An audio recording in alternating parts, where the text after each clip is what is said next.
Kosong kah? Sebelahnya kayaknya rumahnya kosong. Nggak tahu orang kah? Buah kah? Jadi suara buah jatuh. Nih keadaannya sangat-sangat memprihatinkan. Sampai sudah ditumbuhi oleh akar-akar yang bergantung. Ada pohon beringin kah? Ini akar pohon beringin. Tapi di mana pohonnya? Di belakang.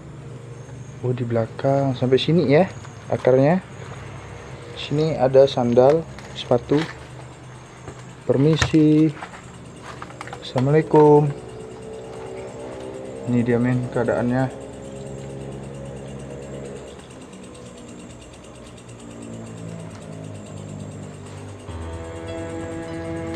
Ya seperti itulah.